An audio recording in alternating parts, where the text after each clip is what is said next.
Salut tout le monde, donc une petite vidéo ce soir pour vous faire voir ma pointeuse d'AQ 18650 Di, donc que j'ai entièrement réalisé.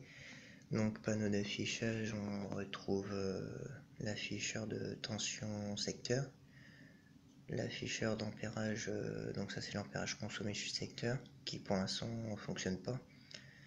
Ici c'est un écran LCD de x16 récupéré sur un IMAX B6 qui était HS. Donc on peut voir impulsion 1, pause, impulsion 2. Donc l'impulsion 1, on règle avec le premier potard, donc qui correspond à temporisation 1, temporisation 2. Donc temporisation 1 pour l'impulsion 1. Voilà, donc on peut monter jusqu'à 1073.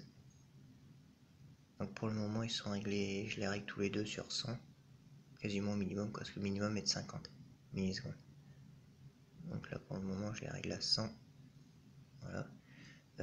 Impulsion 2, pareil, il y a le potard.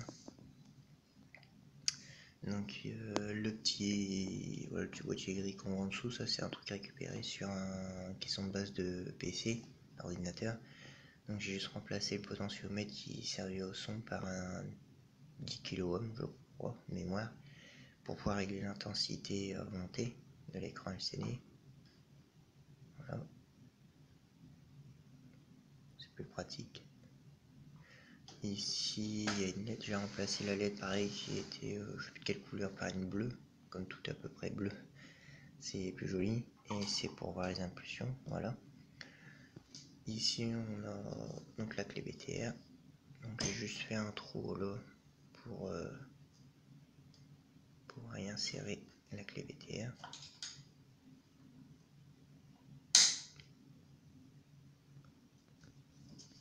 Voilà. Hop. Donc c'est au cas de besoin, s'il faut que je démonte mes électrodes pour les nettoyer, les changer, les ajuster. Ici on a donc en fait on peut voir que il y a un ressort. En fait il y a un axe qui traverse les deux bras pour les faire pivoter.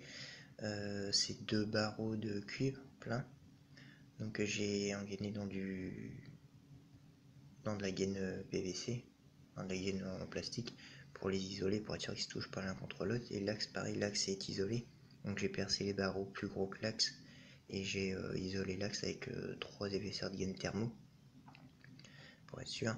Donc ça fonctionne parfaitement. Et ici c'est pour régler la tension du ressort, donc pour les bras. Donc le ressort voilà, qui est là. Donc en fait j'ai pris simplement un collier isolant et puis j'ai repris le ressort dessus. Donc les deux bras de cuivre, voilà, on les voit ici, les deux barreaux de cuivre. Le câble de cuivre qui sert au secondaire du transfo, donc c'est du 16 mm, il y a 3 tours. Transfo de poste à souder type MIG, donc avec 4 réglages, donc un mini max et demi max. La partie électronique ici, donc là c'est l'arrière du panneau d'écran LCD. En bas on voit le circuit électronique avec l'Arduino. Donc le circuit électronique provient de Richard Dell et le programme de Silicium. Donc j'ai dû modifier le programme et le circuit parce que le circuit est prévu pour les doubles impulsions, si je me rappelle bien, mais pas d'afficheur. Et le programme lui est conçu pour l'afficheur, mais pas par un Arduino comme celui-ci. Donc du coup le support correspond pas au circuit.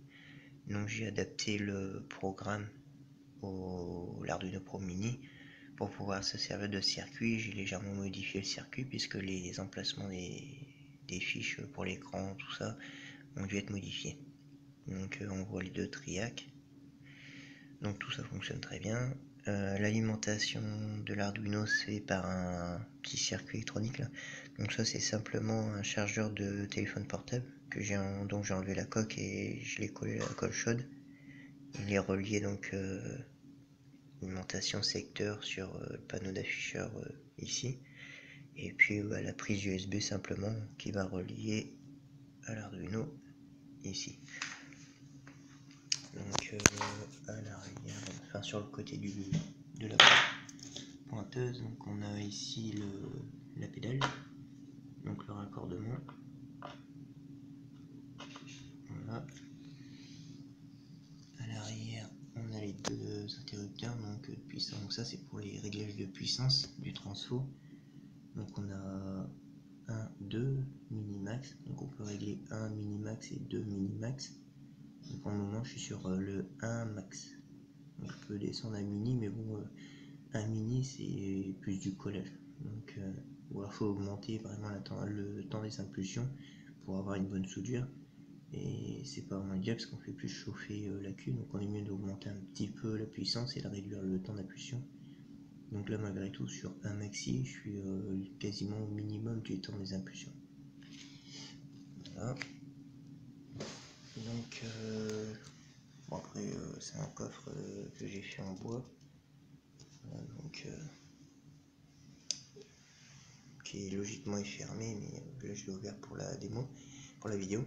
Ensuite il y aura à l'arrière il y aura un ventilo qui sera installé en sécurité quand même pour bien refroidir. Donc bah là j'ai préparé des accus, voilà, donc testés en voltage, ils sont tous à 3,6 V. Là j'ai déjà soudé un accu.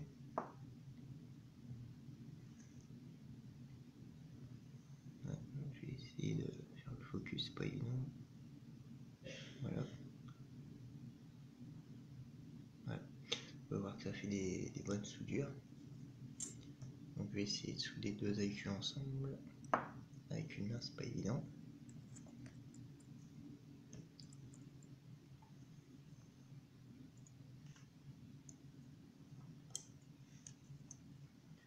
Hop.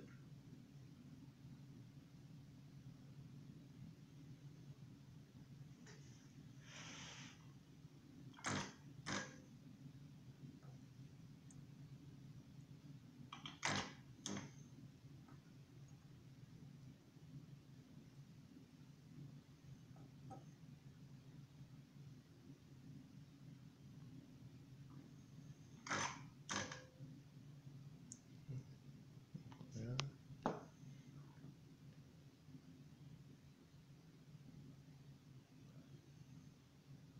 Voilà. Bon là après les soudures on peut les faire plus jolies, mais avec une main c'est déjà pas mal d'arriver à souder les accus.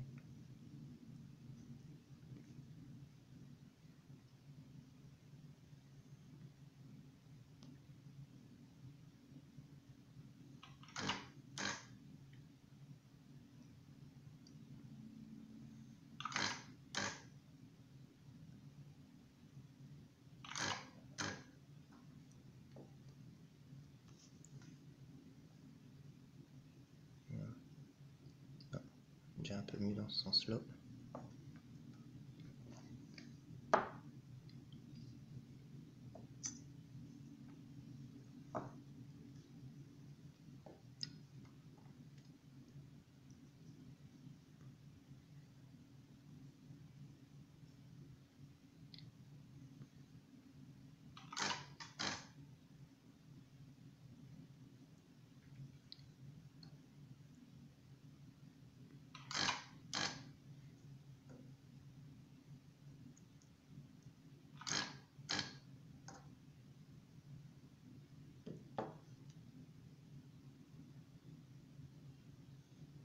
Voilà. Donc, voilà. Hop. Ce que j'ai oublié c'est de prévoir mon néodyme pour fixer la lamelle, le temps de la positionner la lamelle, le temps de faire les premiers points. Donc, je vais essayer comme ça, on va voir.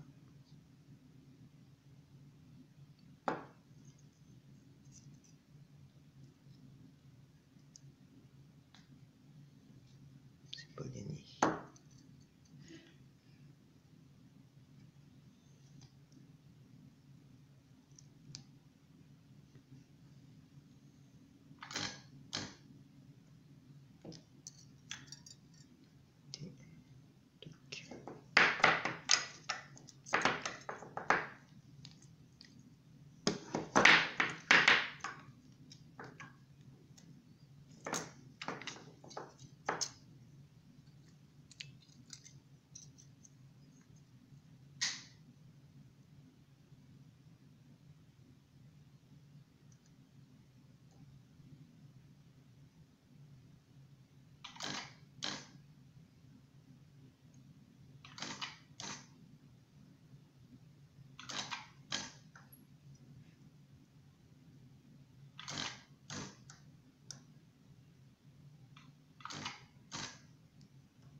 Voilà.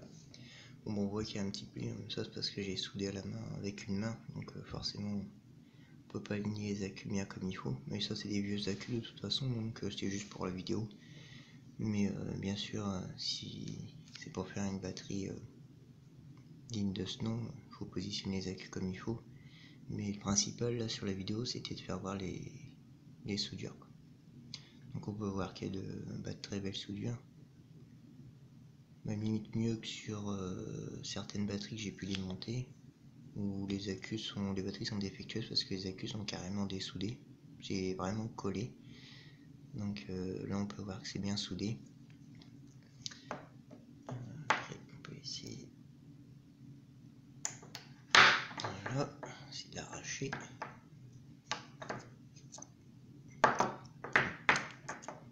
C'est que non, hop. Voilà, donc voilà. On peut voir que c'est vraiment la bande de nickel qui s'arrache, mais c'est pas les soudures. Pourtant j'ai forcé dessus. J'ai vraiment forcé dessus comme un lion. Là toujours pareil, on voit que la bande a été arrachée mais elle est soudée. Les points n'ont pas bougé. De l'autre côté pareil. On voit que les soudures n'ont pas bougé. Là, la languette s'est carrément tortillée. C'est plié mais les soudures n'ont pas bougé. En fait c'est la languette qui se coupe. Donc au niveau des soudures, il n'y a vraiment pas de souci. Et pourtant là je suis vraiment que comme sur les réglages, je vous refais voir. Sur les réglages je suis à 1 maxi. Donc je peux encore monter à 2 mini et 2 maxi, donc j'ai encore largement de la marge. Et au niveau du temps d'impulsion, je suis à 100. Impulsion 1, impulsion 2, je suis à 100. Et le minimum est à 50. Voilà. Et le maximum par contre lui est à 100, à 1073. Donc je suis vraiment au minimum.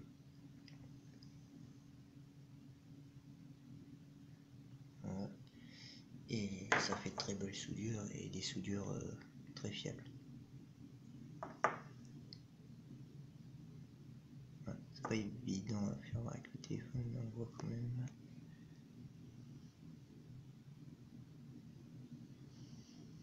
Voilà, on arrive à voir quand même. Donc voilà. Donc je suis content de ma petite pointeuse, ça marche super bien, j'ai pas mal de réglages. Et puis en coût ça m'a coûté grand chose puisque c'est que de la récupération. Donc là par l'Arduino que j'ai dû commander, qui vaut une misère. Le transfo, c'est un collègue qui avait un poste à souder MIG qui était la carte électronique qui était HS. Du coup, il était pour le virer et je l'ai récupéré, donc j'ai récupéré le transformateur, donc transfo de récup.